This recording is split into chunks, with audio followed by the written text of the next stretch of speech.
Good morning, one and all.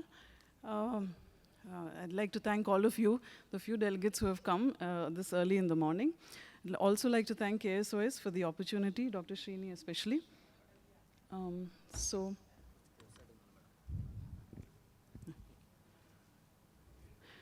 So a lot of things come to mind when we think about red alert, but today we are going to talk about retinal hemorrhages in this IC. Why? Because retinal hemorrhages are hard to miss, and it's usually detected in the primary care setting.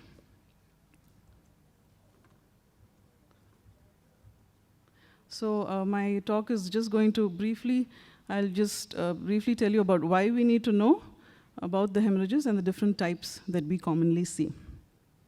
So hemorrhages help us identify underlying ocular disease. This is a 72-year-old gentleman who came to us with a hemicentral retinal vein occlusion and decreased vision in the left eye. On investigating him further for further risk factors, he was identified as a patient of glaucoma. It helps us also identify underlying systemic disease. This is a 30-year-old male who came to us with decreased vision for a period of 5 days. He had no prior history of any systemic illness of any sort. He was living a normal life, but this was his fundus picture. And on investigation, it was found to have decreased counts and diagnosed as aplastic anemia. Hemorrhages are also an indication of worsening of pathology. This is a 52-year-old gentleman who came to us with a non-ischemic CRVO with minimal macular edema, and he was advised anti-VEGF therapy. However, he didn't come back immediately, and by the time he came back, there was a further drop in vision. And you can see by the picture, there's an increased number of hemorrhages signifying ischemic conversion. It also helps us to identify how the patient responds to treatment. So now this is a patient who had good visual acuity. He had 6/6, but he was symptomatic. He was complaining of a scotoma. He was a 42-year-old man, but this was his fundus picture. So on investigating him further, he was found to have hyperhomocystinemia, and he was treated with supplements and responded very well, and symptoms also resolved. This is another patient who had reasonably good visual acuity with proliferative diabetic eye disease. So it was only the hemorrhages hemorrhages gave us a clue as to the underlying disease pathology, and he responded very well to pan-retinal photocoagulation. Hemorrhages can also give us a clue about the reactivation of disease activity. This was a 54-year-old lady who had macular telangiectasia with CNVM. She had received a couple of anti-VEGF injections and was doing well. And she came to us as a routine follow-up almost a year later. And she was not symptomatic, and vision was the same. But the small hemorrhage that you can see here was the only clue to give us, the only clue that gave us the idea that there is some amount of reactivity. There's some amount of activity, and the OCT confirmed it. And she received additional anti-VEGF. Now, I'll be talking about the types of vitreous hemorrhage and types of hemorrhage. Firstly, vitreous hemorrhage. So it's the leakage of blood in the vitreous cavity, and there aren't any boundaries. It diffuses throughout and settles inferiorly over time. It appears like a hazy appearing fundus, and it's bright red when it's fresh, and the color changes to a white or cream colored as time goes by. Pre-retinal hemorrhages are of two types. It can either be subhyaloid or sub-ILM. It's typically boat-shaped, and it's controlled by gravity with settled blood inferiorly and a horizontal line on top. It obscures the retinal blood vessels, underlying vessels, and it's associated with abnormal new vessels in the superficial retina, or it can be due to traction from the separation of the posterior hyaloid with shearing of the superficial retinal capillaries. And OCT is an important tool to identify. Intraretinal hemorrhages, that is hemorrhages within the retina, it can either be superficial or deep. Superficial, they are in the RNFL layer, so that is why they assume an elongated or flame-shaped brush stroke appearance. And pathology usually lies in the superficial capillary plexus. It's an artery-based disease. Deep retina, the hemorrhages are located deeper. It's in the INL or the OPL, outer plexiform layer, and it's round, deeper red, and the etiology is usually a vein-based or a congestive disease like diabetes and venous occlusion. Subretinal hemorrhages, they lie beneath the retina and above the RPE.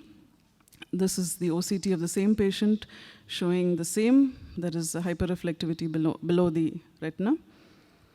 It's not confined laterally, so hence it's broader with indistinct borders. It's red, and you can see the overlying vessels. This is much more easily seen on a fluorescein angiogram. And usually it's a choroidal pathology like a CNVM. Sub-RPE hemorrhage is located beneath the RPE and above the Brooks. It's darker red, it's got defined borders, and it's almost always a choroidal pathology like CNVM, PCV, choroidal rupture, or tumors. A brief mention on white-centered hemorrhages or rot spots. They are superficial hemorrhages with white centers, and the centers are because of ischemia, fibrin accumulation, or white blood cell accumulation. They're a non-specific sign of blood dyscrasias, or it could also be because of collagen vascular disease, HIV, bacterial endocarditis, and trauma.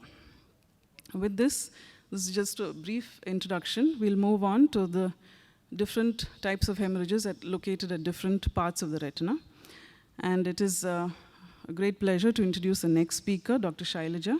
She's currently the associate professor in Kasturba Medical College, Manipal. After completing her MS from Mysore Medical College, she completed her VR fellowship from SN Chennai, and she's been associated with KMC for the past 13 years. Besides all things retina, she's a keen teacher and also a keen quizzer. Dr. Shaila. Thank you, Dr. Sheena, for the kind introduction and also for making me a part of this interesting instruction course. And thanks to the organizers of Drishti for the wonderful organization and arrangements here. Now that we have seen the clinical relevance of knowing about the hemorrhages, and also how their appearance changes depending on the retinal layer in which they are located, we'll move on to see a little bit more about hemorrhages occurring at the macula. So patients with the hemorrhages at the macula are likely to present early as they are going to be symptomatic. They may present with the sudden onset of scotoma, which can be either central or paracentral, or sudden decrease in vision. The degree of the decrease in vision depends on the exact size, the density, as well as the location of the hemorrhage in relation to the center of the fovea. So the hemorrhages can vary from a small speck of blood, which can be easily missed on cursory clinical examination, to something as dramatic as this. And they can be located in front of the retina, within the retina, or subretinally.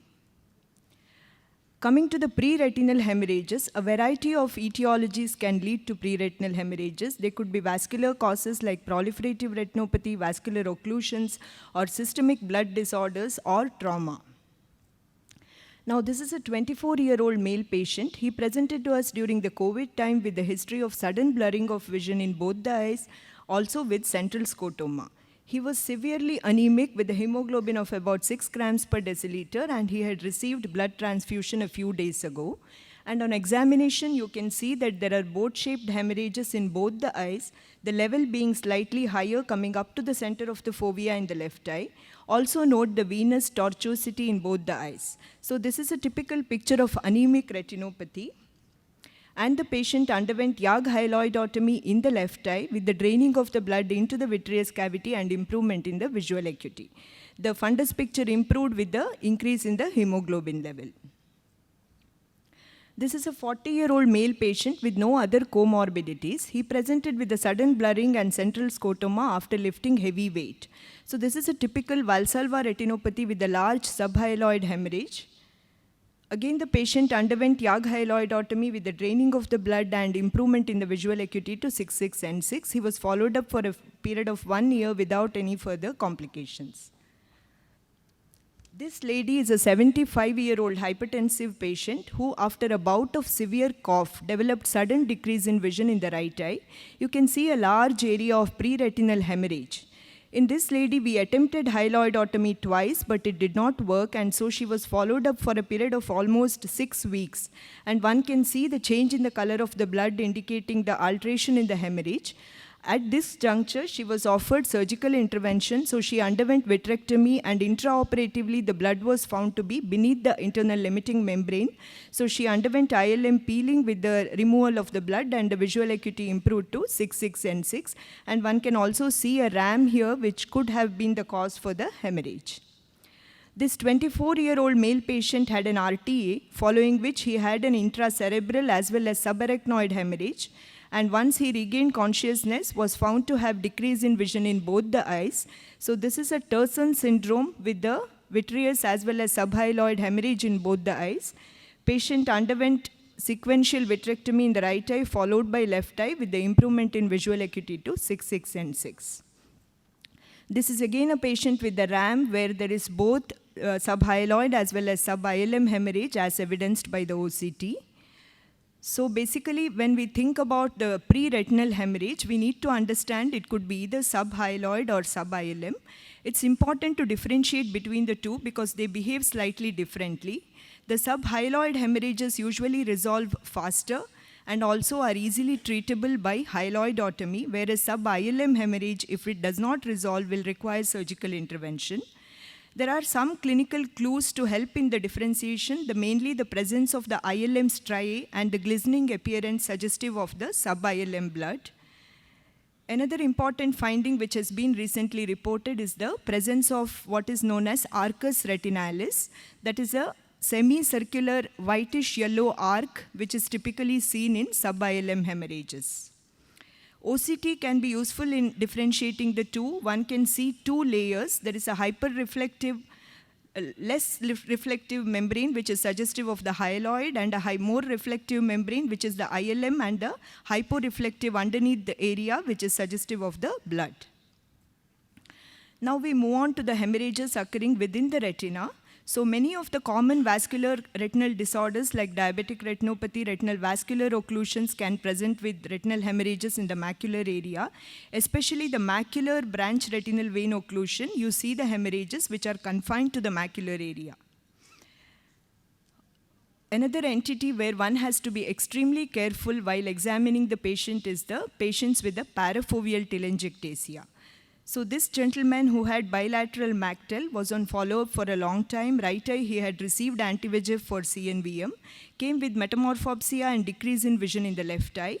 And on examination, you can see the subtle intraretinal hemorrhages next to the pigmentation in the left eye, and corresponding hyperreflectivity in the deeper retinal layers, and the octa is showing the vascular network.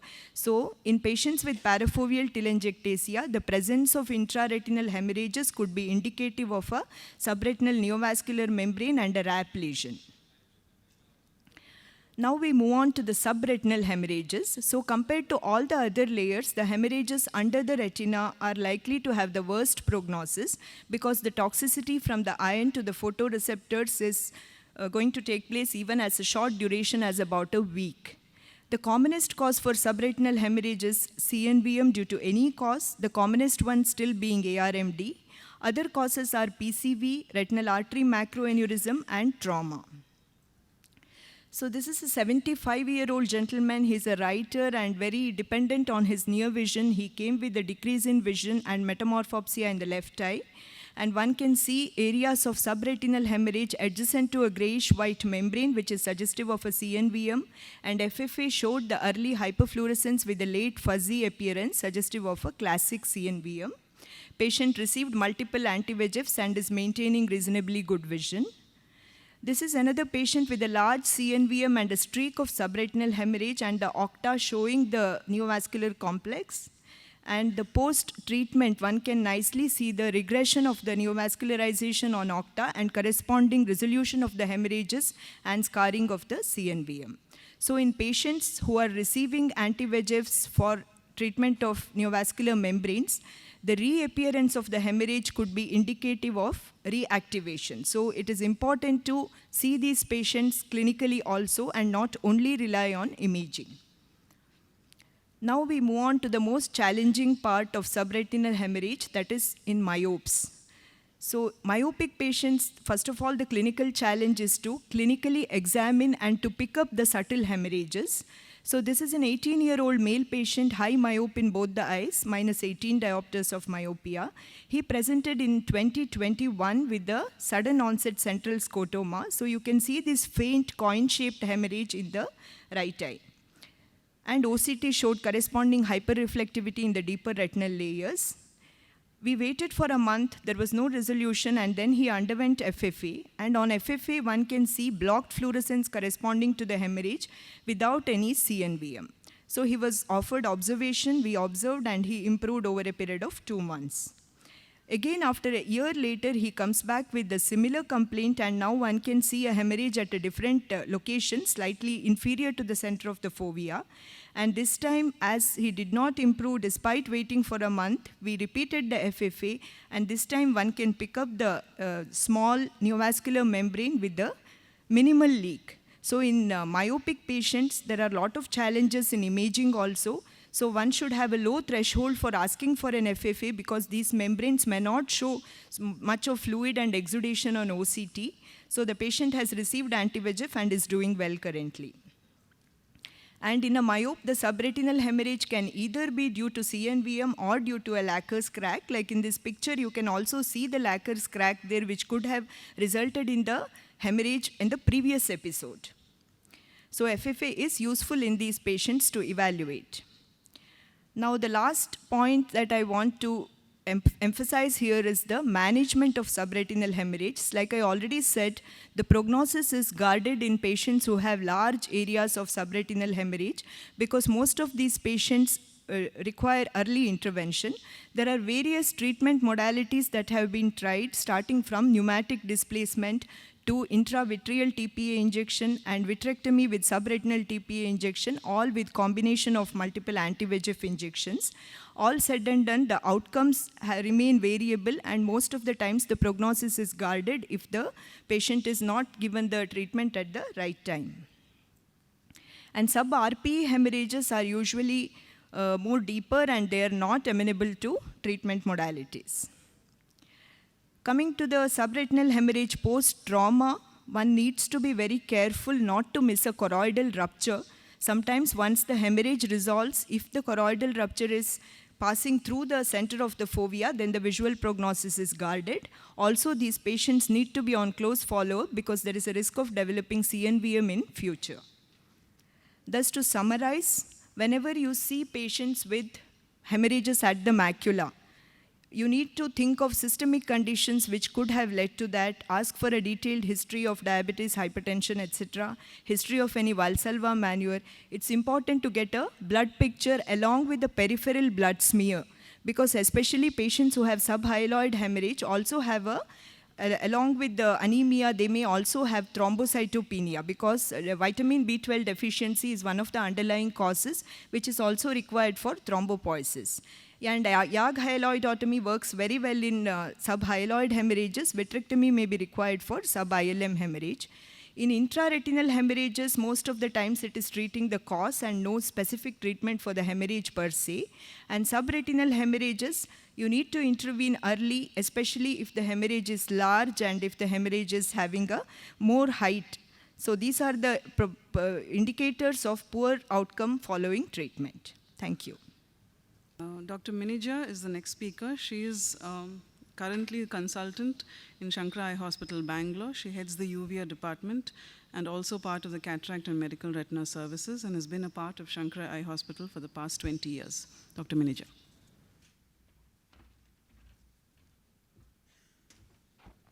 Good morning, everyone. At the outset, I would like to thank the KSOAs and Dr. Sheena for making me a part of this instruction course. So I'm going to talk about hemorrhages around the disc. So the hemorrhages around the disc can be due to various causes. So all age groups from neonates to the elderly can have hemorrhages around the disc, and they can be associated with either visual field loss or progression of the visual field changes. And usually the disc hemorrhages could be associated with any ocular or systemic conditions. And the disc hemorrhages around the disc could be a first sign of a sight-threatening conditions. And the variations in the shape, location, and size of the optic disc hemorrhage also help us to determine the underlying pathology. So what are the main causes when you have hemorrhages around the disc? It could be a choroidal neovascular membrane, could be associated with a vein occlusion, ischemic optic neuropathy, compressive optic neuropathy, any infectious causes, or glaucoma.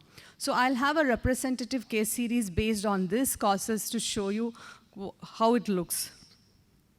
So first could be a choroidal neovascular membrane.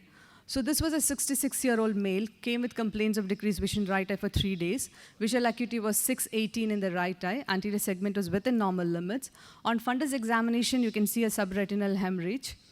So he underwent fundus fluorescein angiography, and you can see a polyp seen on the ICG on the right side, which is suggestive of a peripapillary CNVM due to polypoidal choroidal vasculopathy.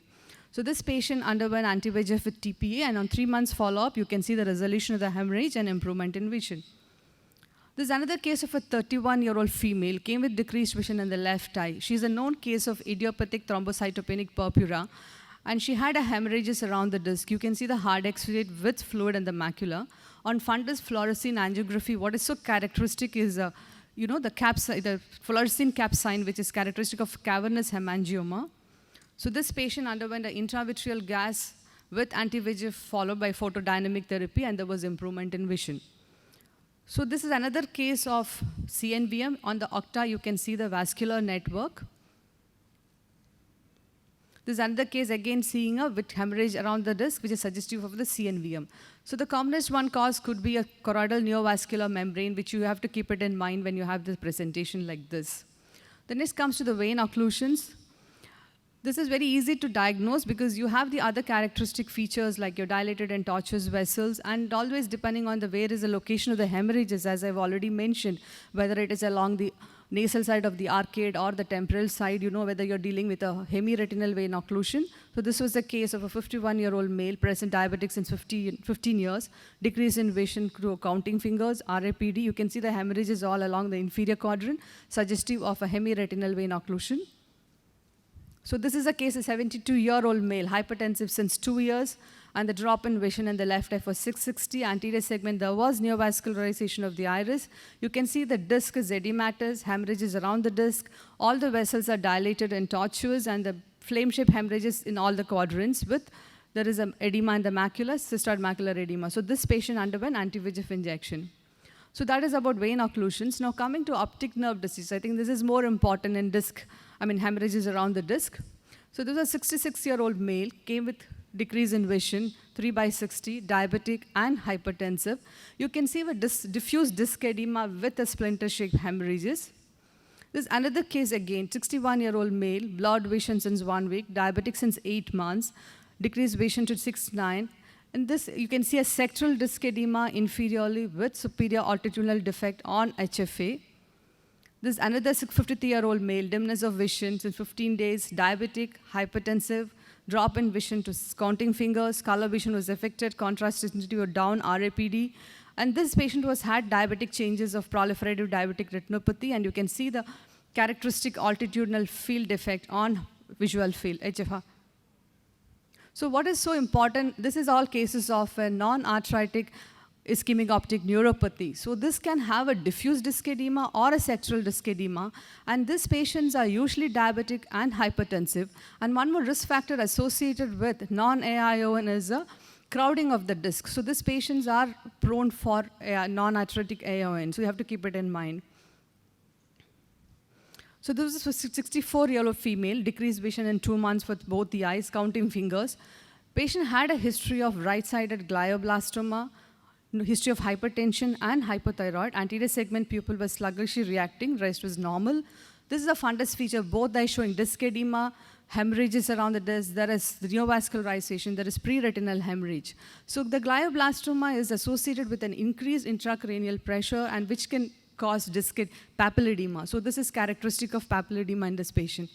This patient was treated with intravitreal anti-VEGF, and there was a resolution of the disc edema.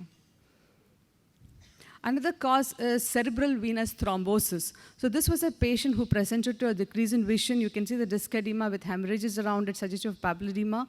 Visual field, there was enlargement of the blind spot. The important thing in cerebral venous thrombosis, the commonest thing involvement is the superior sagittal sinus, your transverse sinus, and the sigmoid sinus. So how do you diagnose? The importance is a magnetic resonance venography or a computerized tomographic venography. That is how do you diagnose. The causes could be septic causes or without non-infectious cause. So this was MR venogram was done and that had a thrombosis of the right sigmoid, transverse sinus, and the superior sagittal sinus. If it is associated with sepsis, you have to treat with antibiotics and always rule out pre-thrombotic disorders to do the investigations accordingly and treat them with anticoagulants. The commonest, yes, I think splinter hemorrhage is the commonest, the disc hemorrhage we always think of, and the diagnosis usually is glaucoma. So this was a 67-year-old female, came for a routine examination, hypertensive on treatment, visual acuity 6.6, anterior segment was normal, but you can see a splinter hemorrhage along the disc. So it's a prominent feature of glaucoma, and the structural changes at the level of lamina cribrosa causes a mechanical rupture of the small blood vessels, leading to this disc hemorrhage. It is a transient phenomenon, usually lasts for 6 to 12 weeks. It occurs within 2 clock hours of an area of a neuroretinal rim, notching or an RNFL defect, and it can recover within the 2 clock hours of the initial disc hemorrhage. Now, what are the infectious causes for hemorrhages around the disc? This was a 57-year-old male presented with pain, decreased vision in the right eye. Vision was right 1/60. Anterior segment had microcystic corneal edema, increasing the intraocular pressure, mid-dilated pupil. IOP was 34 millimeter of mercury. But this patient had a history of thymectomy for thymoma, April 2019, 2 episodes of bronchopneumonia in 2021 and 22. On investigation, HIV was negative, but patient had hypogammaglobulinemia. ACTAP PCR showed CMV positive. The patient was treated with intravitreal ganciclovir and oral ganciclovir. This was a case of CMV retinitis. Now, optic hemorrhages even can occur in the newborn infant. So when you see a newborn infant with disc hemorrhages around the disc, you should always think it could be secondary to a head trauma or it could be secondary to birth-related. Infants with retinal hemorrhages or macular hemorrhages are bilateral hemorrhages, but they say the left-sided hemorrhages are far common because the left occiput anterior presentation is the most common, in which the left eye may press against the sacrum during delivery, and it is found in 48.3% of the infants. This drusen also is associated with a prepapillary or a peripapillary hemorrhages. It could be caused by the compression of the thin-walled veins by conglomerates or drusen, or erosion of the vessel by the sharp edge of the drusen. It can be superficial hemorrhages on the disc, or a large hemorrhages which could be extending onto the vitreous, or it could be a deep peripapillary hemorrhage extending from the optic disc under the peripapillary retina. So in conclusion, hemorrhages around the disc could be of various etiology. Look at the distribution of the hemorrhages and the associated features, which will give a clue to the diagnosis, evaluate the cause, and treat. Thank you. Thank you, Manija. So now, we'll move from the center of the macula and the disc and to the periphery. Okay, so we'll deal with hemorrhages at the periphery. And for the purpose of this IC, I have classified it as hemorrhages that are seen beyond the arcade. So I'll just cover the common causes that we see in the clinic. I've divided it into the etiology, and we'll go through it case by case. So now this is the most common clinical finding that we see in a retina clinic, diabetic retinopathy. There are hemorrhages, but these are more at the posterior pole, but you do see some beyond the arcade. And always there's the associated features of DR are always there, like hard exudates and cotton wool spots and venous dilatation. PDR, of course, you have the proliferative changes like the fibrous vascular prolif or NVE. When you're following up a patient of diabetic retinopathy, now this is a patient who had received laser, but you can see from the hemorrhages that there is still some amount of activity. There are skip areas. Although the new vessels have regressed, the activity is still present, and that's evident by the hemorrhages. So he would benefit with additional laser. This is another lady who was treated a long time ago, and she came for a follow-up. And the single hemorrhage that you can see, the preretinal hemorrhage, gives us an indication that the disease process is still active, and she requires additional treatment. One should keep in mind that there are some times in a long-standing diabetic, you do not see hemorrhages. But you should be wary of those pictures, those eyes also. Something that we call as a featureless retina. They are characterized by white thread-like arterioles. which are seen inferiorly, more evident on a red-free photograph. And they can be mistakenly graded as mild to moderate NPDR. So you should be on the lookout, and your suspicion should be high, especially in long-standing diabetics. And FA is more conclusive. It can show extensive CNP areas and early NVE. Coming to vascular occlusions. So vein occlusions are fairly straightforward, as Manager has already mentioned. Based on the location and the quadrant involved, you can diagnose a CRVO or a BRVO, usually affects only the affected quadrant. Combined occlusions have features of venous occlusion along with arterial occlusion. So you can see that there are the arteries are narrowed. There is a little bit of whitening, especially in the areas which are supplied by that particular vessel. So this is a patient of CRVO with cilioretinal artery occlusion. You can see a macular whitening. This is the same patient, and he was investigated further, found to have deranged lipids, and was given treatment. This 59-year-old diabetic, he complained of decreased vision in both the eyes. There was not much happening at the macula. There are a few hemorrhages and can easily be dismissed as an NPDR. However, if you look again at the periphery, you can see that the hemorrhages are more at the periphery. And if you take a closer look, the hemorrhages are not confluent. So he was investigated and found to have significant carotid stenosis with high risk for future vascular events, and he was started on dual antiplatelets, statins, and advised glycemic control.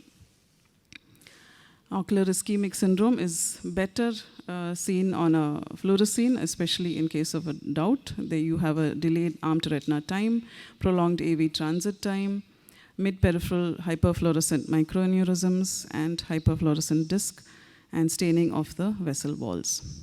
These are the differences between ocular ischemic syndrome, CRVO, and diabetic retinopathy. Both of them, all these three features have, all these conditions have similar features, but there are subtle differences. This is taken from textbook of Ryan. This is a fundus picture of a 70-year-old man. He's a known patient of PCV who received multiple anti-VEGF, and he was doing well. He came suddenly a year later and presented with sudden onset floaters and multiple peripheral subretinal hemorrhages. Central vision was preserved, and this is suggestive of PEHCR. In trauma, again, this is a 25-year-old male who sustained blunt trauma, and he had anterior uveitis, which was treated. Posterior pole was essentially normal. However, the peripheral retinal hemorrhages gave us a clue or pointed us towards the large retinal break, which was subsequently barraged. Again, this is a 7-year-old girl who sustained trauma with an airbag, and she had good vision following once the hyphema resolved. However, there was a subretinal bleed away from the fovea and no evident cause, but on follow-up, one could see a choroidal rupture. Coming to conditions where there's associated inflammation, this is a 30-year-old male who had, again, reasonably mild vision drop, but with anterior segment inflammation, and the peripheral hemorrhages are associated with peripheral phlebitis. Fluorescein angiogram showed occlusive vasculitis. He was investigated further, found to be MANTO positive, and received a course of ATT, which quietened the eye. This was a 47-year-old male who came to us with mild decrease in vision. Anterior segment was within normal limits, and fundus showed multiple hemorrhages in a brush fire pattern associated with retinitis, and which was suggestive of CMV retinitis. He was further investigated and found to be HIV positive. This is about a 70-year-old lady. She was a known diabetic, and decreased vision, moderate decreased vision. And at first glance, one could easily, again, just put a diabetic retinopathy label on it. But if you look closely, you can see that many of the hemorrhages are white-centered and uncharacteristically lack of hard exudates. So she was investigated further, found to have extremely high counts, and peripheral smear was suggestive of CML, and she's undergoing treatment for the same. At this juncture, I'd like to thank my staff at our hospital who have taken all the pictures that you've seen and also helped me collect them for today. I'd like to introduce the next speaker, Dr. Anupama. Anupama is currently the Associate Professor in Yenapoya Medical College, Mangalore. She completed her Retina Fellowship from Shankara Nethralaya, Chennai. And she has a passion for ROP and has been instrumental in starting the ROP services in Mangalore. Dr. Anupama. A very good morning to all. Thank you, KSOS, and thank you, Dr. Sheena, for a wonderful opportunity. So this is towards the end of the session, the last talk. So my talk is on retinal hemorrhage associated with vitreous hemorrhage. So many times we see patients with vitreous hemorrhage. So vitreous hemorrhage could be so dense that we are unable to see the retina, or it could be so less that visualization of retina is easier, and then you know what the reason for the bleed is. Or it could be something like this where you don't know what has bled. You can see that there is hemorrhage right here at the macula. So how do we proceed when we see a patient with vitreous hemorrhage? Carefully documented history is absolutely a must. Examine the other eyes. Most of the times what happens is when we are examining the normal eye, patients are so annoyed. They might tell, doctor, the other eye has problem. Why are you looking at this eye? So don't get demotivated by that. You have to examine the other eye carefully. Look at the clues in the eye with vitreous hemorrhage too. Though the patient has vitreous hemorrhage, just peep into the eye. You might get some clues. And look at the previous documents and images, because that's really going to help you for the reason for vitreous hemorrhage. Probably the documents might be with you or with the patient itself. So what are the causes? I'll just briefly list the causes. Diabetic retinopathy, venous occlusion, especially the vein occlusion, because of the retinal ischemia, neovascularization, and that would bleed. Retinal artery macroaneurysm, codes, posterior vitreous detachment, something leaking from the choroidal vessels, which has already been discussed earlier. Valsalva because of the malignancies itself, and ROP and shaken baby syndrome. So these are the few conditions that I have listed which the patients would present to us with vitreous hemorrhage. So let me take you through the clinical cases of vitreous hemorrhage which I have encountered in my clinical practice. So this 32-year-old gentleman reported with blurred vision. Unfortunately, it was really, really unfortunate that he was recently diagnosed to have diabetes. And you can see the amount of new vessels and the minimal component of TRD there. So vitreous hemorrhage is very, very simple here. You know that it's because of the proliferative diabetic retinopathy. He underwent laser and he is doing well. So this lady reported to us with floaters, known diabetic on treatment. Other eye was absolutely normal. And even in the eye, we did not see any retinal hemorrhages as such, but peripheral retinal examination showed hot shoot, underwent laser barrage, and this lady is doing extremely well. This lady, about 50 years, reported with sudden drop in vision, and you can see pre-retinal hemorrhage here. And on peripheral examination, she had superficial hemorrhages in one quadrant, so it was a branch retinal vein occlusion. The pre-retinal hemorrhage that you're seeing here is not because of the new vessels, it's because of the pressure itself. It's kind of a breakthrough bleed that has happened because of the venous occlusion. So this gentleman reported in 2013 with macular edema. You can see there's a sclerosed vessel there, old BRVO with macular edema. FFA showed capillary non-perfusion areas, collaterals, and there's an aneurysm there. He underwent sectoral laser and also received anti-VEGF injection, and he's been doing well. In 2014, while I was on a holiday, I received a call from this patient saying that, doctor, I'm unable to see. And when I go back, this is what I say. There's a huge bleed there. Now, what is bled there is because of this aneurysm that is here. So it has bled. And he underwent posterior hyalodotomy, and he is recovered, doing well, though in between he has this little bit bout of hemorrhage that happens because of the aneurysm, but his vision is very well maintained. 2012, this gentleman came to us with blurred vision, was diagnosed to have choroidal neovascular membrane, and he has been receiving anti-VEGF injection. The last injection was given in 2015. Since then, he's been doing well. We've been following him up every year, and 2020, he reported back, he said that there is a drop in vision and you can see some amount of activity there. And then he disappeared now. And he comes back to us in 2022 with a huge amount of bleed there. Now the reason for no follow-up was because of the COVID. He was scared to visit the doctor during this period, and he comes back to us in 2022 with the vitreous hemorrhage. And following vitrectomy, this is what we see. There's a huge subretinal bleed. So he had a PCV, so that has bled diffusely into the vitreous. So this gentleman, 2016, one-eyed. Now, what had happened to the other eye, he showed me the documents that he had. In 2007, he had a vein occlusion and then vitreous hemorrhage and neovascular glaucoma, for which he did not undergo any treatment. And 2016 is the first time that we saw him. We asked him, have you been investigated earlier? He said yes, so that's why we did not ask him to undergo any other investigations. But in 2021, he reported to us with the vein occlusion, and that's when we investigated. We found that his homocysteine levels were high.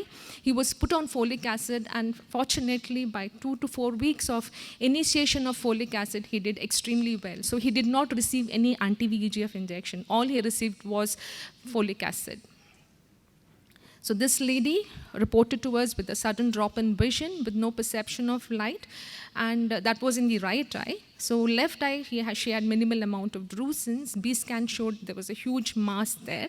We got an MRI done, which was suggestive of choroidal melanoma. So now we were worried. So she underwent enucleation, but it showed an organized hematoma. So it's a PCV or a PEHCR, peripheral hemorrhagic exudative chorioretinopathy, that has bled into the vitreous. So this is a photograph of a 28-weeker baby.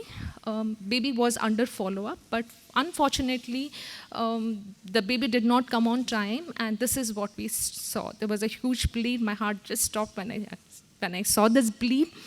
And this baby underwent intravitreal anti-VEGF injection immediately, followed by laser photocoagulation. The baby is 5 years of age and doing extremely well. So take-home message is, so when we see patients with vitreous hemorrhage, it's absolutely important for us to know why the bleed has happened. And at the same time, it's our responsibility to prevent. Most of the vitreous hemorrhage can be reduced or can be avoided if we examine our patients carefully and treat them on time. Like this photograph, what you're seeing, it looks absolutely normal. He's a diabetic. Of course, there's a scar at the macula, not to be worried of that. But you can see that there is a very subtle neovascularization which can be easily missed. So it's important that we examine our patients, so most of them, so that they do not end up with vitreous hemorrhage. Thank you very much.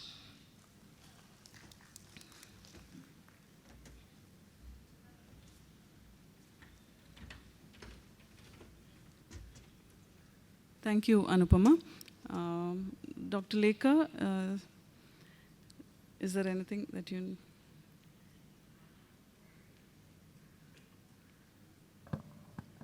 Good morning. I think all the speakers have covered this topic very well. Nothing much to add. Maybe just 1 or 2 points. I do agree that myopia is a challenging situation, especially when they come with a new hemorrhage. As always, the most important is clinical examination, especially with the 78D lens, slit lamp biomicroscopy. And of course, she mentioned about FA and OCT. Octa, wherever it is available, it is extremely useful to detect a CNVM, especially when we have a confusion between a lacquer crack and a CNV in a myopic patient. Another thing which I wanted to tell is, like, there was a mention about hemorrhages in the newborn babies. Usually it is a transient thing and they resolve spontaneously and we don't give much importance to it, and these babies usually have some systemic problems. But when there is a significant hemorrhage in the macula, it is more important because it is found that eventually these babies are more likely to develop anisometropia or amblyopia in that eye because the optical system develops in the immediate postnatal period, and that time this macular hemorrhage can cause a blur and can sort of interfere with the emetropization of the eye. And we had a case where there was a macular hemorrhage, and when the baby came back, he had a unilateral myopia in that eye. So these babies, we should make sure that we keep them under longer follow-up. Thank you. Thank you, Dr. Lekha. Does the audience, are there any questions?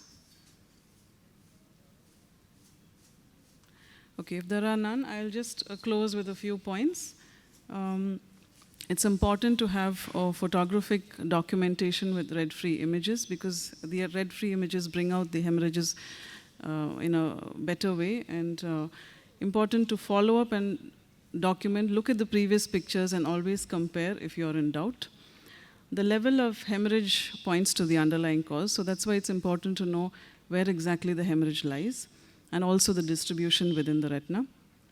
if you see hemorrhages at multiple levels, think of retinal artery macroneurism, Terson syndrome, and hematological abnormalities. In a subretinal hemorrhage, always rule out CNVM because that's the most common cause.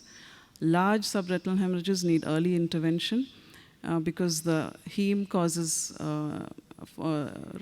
there's toxicity to the photoreceptors, and large ones have a poor prognosis.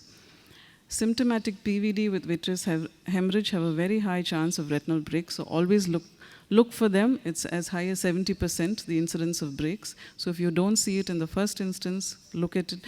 Keep looking for them at every follow-up. And in an eye with vitreous hemorrhage, examine the other eye for clinical clues as to the etiology. Thank you all for a patient hearing and for having come this early morning. I request Dr. Lekha to hand over the mementos to our guest faculty, Dr. Shailaja.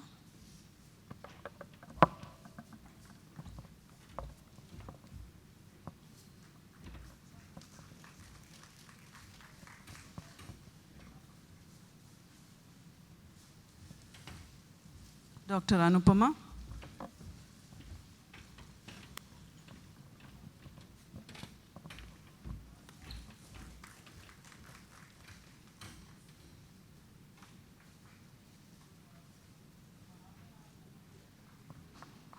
And Dr. Minija.